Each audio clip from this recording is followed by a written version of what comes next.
I need to do something a little weird today, as opposed to any other day. But it's a little weird.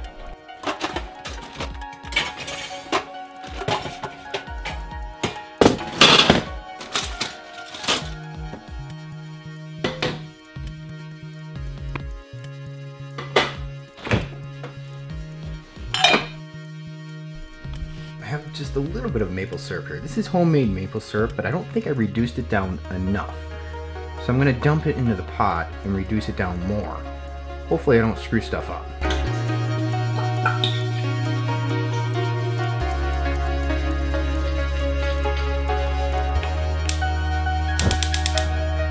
Now, I'm sure you're really asking, why am I doing this? And it's simple.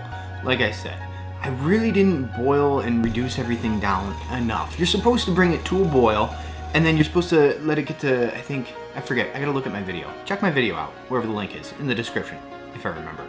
But you're supposed to bring it to a boil, whatever the temperature is for your elevation, and then you're supposed to bring it to 8 degrees, 14 degrees past boil, and everything starts bubbling and frothing over perfectly. I didn't do that with every single batch that I made because it takes a long time, and at some points I know I got impatient. I brought it to a boil but not to the point where I was supposed to, so it didn't reduce down enough, and some of them I don't think I filtered enough, so there's like bits of stuff at the bottom. I'm not even sure what it is because I've filtered it several times. But regardless, I'm doing this, saving space, putting it in less bottles, making it thicker, and hopefully it all works out. And if everything else fails and everything goes wrong, maybe I try making maple butter?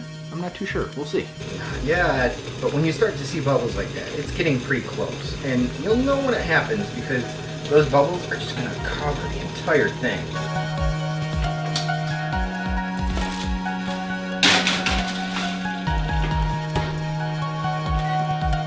What? I'm using the oven? Pizza rolls.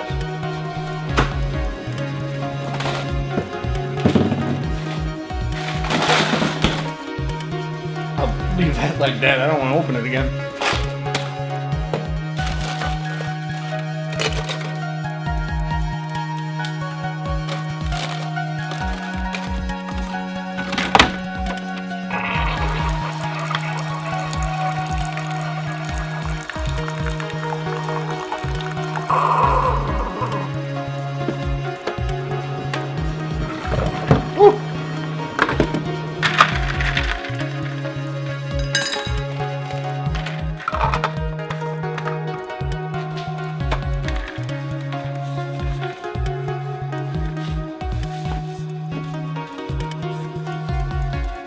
What else did you think I was going to do besides get an iced coffee and wait? Ooh, but one thing. Started a new book. This is the second book that Ernest Cline wrote. It's not a sequel to Ready Player One, but it's pretty good. It's a little bit different. It's more of a sci-fi space movie. So if you're Star Trek, Star Wars, any type of fan like that, you might like this book, especially if you grew up in the 80s. Definitely recommend it. Not that far into it quite yet, but I like it so far. Reading his books really makes me want to watch a bunch of old movies. This book in particular makes me want to watch like The Last Starfighter, The Last Starfighter, and Flight of the Navigator, and what was the other one? Explorers, stuff like that, you know? It's just about there. It's getting closer. Now, think of it this way too. I don't want to give too much away in this book, but right away you find out that something happened to his father, but his father grew up back in the 80s and such. And I mean, like, my father was a big he was a Trekkie. For good reason, because when did we land on the moon? I forget. And when did Star Trek come out? And when did color TVs get made?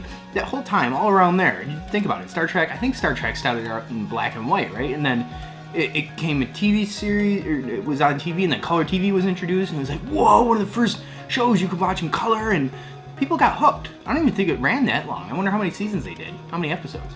I'll look it up. I'll put text somewhere on the screen here. We'll find out.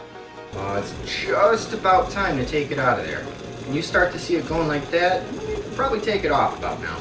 But my point was, my dad was into space. He was into Star Trek and stuff, and the shuttle launches and NASA and all that stuff. He loved that stuff, and playing space games. That's why you see the Atari, which was his, and all the space games, which was his.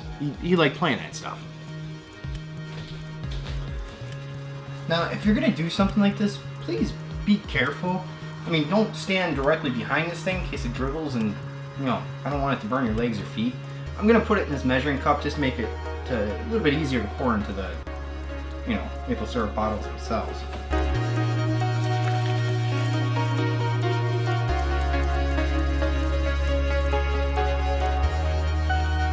I'm gonna filter it just one last time. This is why I wanted the measuring cup, because you kind of have to pour a little bit slow, let it filter into there and such, and it's easier to do it with something like that than the big old pot.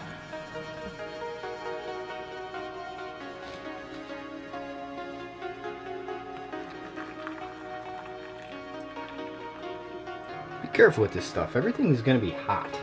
I mean hot. Don't forget, you were just boiling it. You brought it to above boiling. Take your time when filling it, because you don't want it to get to about here and have a full funnel, because then it's not all going to fit and you're going to have a mess on your hands. So go slow, be patient. Sip your iced coffee. To make this go a little quicker, I could have filtered it into the measuring cup and then just poured straight from the measuring cup into the funnels. That would be faster. I might do that real quick. This is a bad idea written all over it. I can tell you that much. Not gonna work. I'm not even gonna try. Hold on. Another idea. Don't fall. This is gonna turn into a disaster. That's a little better. Okay, hold on. Here we go. Oh, pizza rolls are done.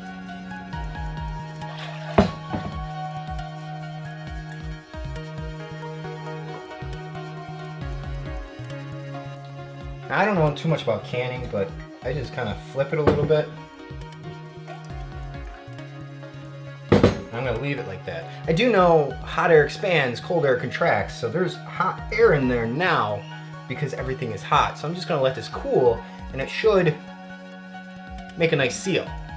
I mean, when I did open these to redo all this, it went so I know it works.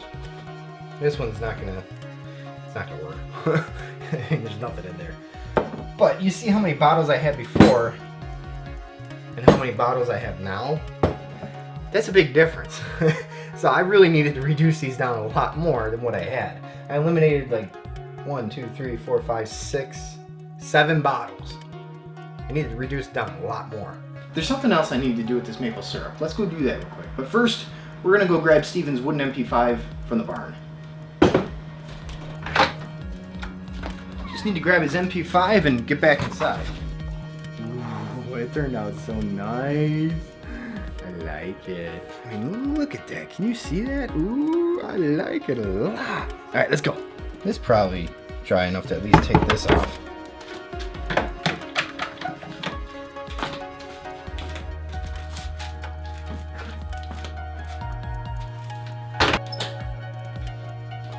You might be asking, what do I need maple syrup and a wooden MP5 for? I'll show you in a second.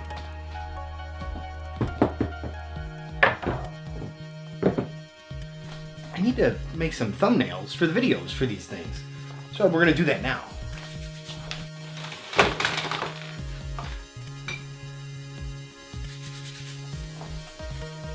Let me wash my hands real quick.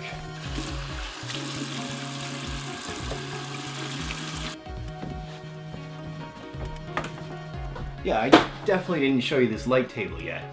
I made a video. I made a series of videos on everything that went into making this light table. I'm kind of saving it.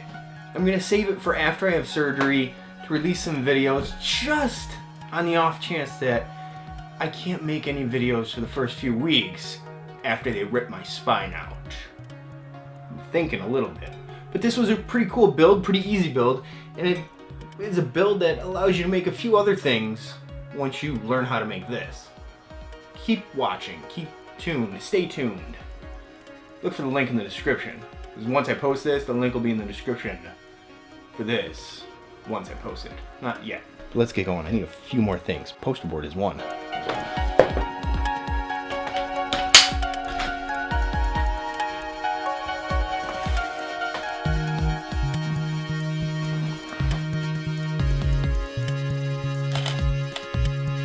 There's one down.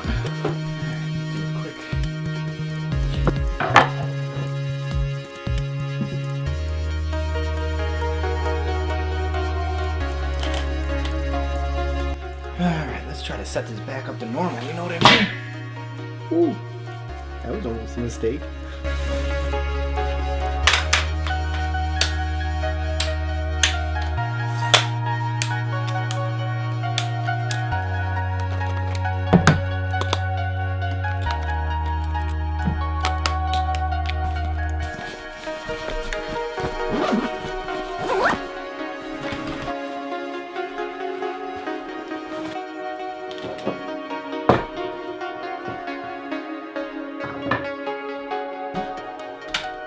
Alright, let's see what we got. Hopefully, I mean, they look like they turned out well. It's for a thumbnail.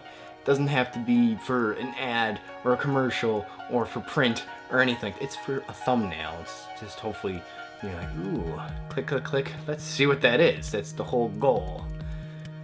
Let's take a look.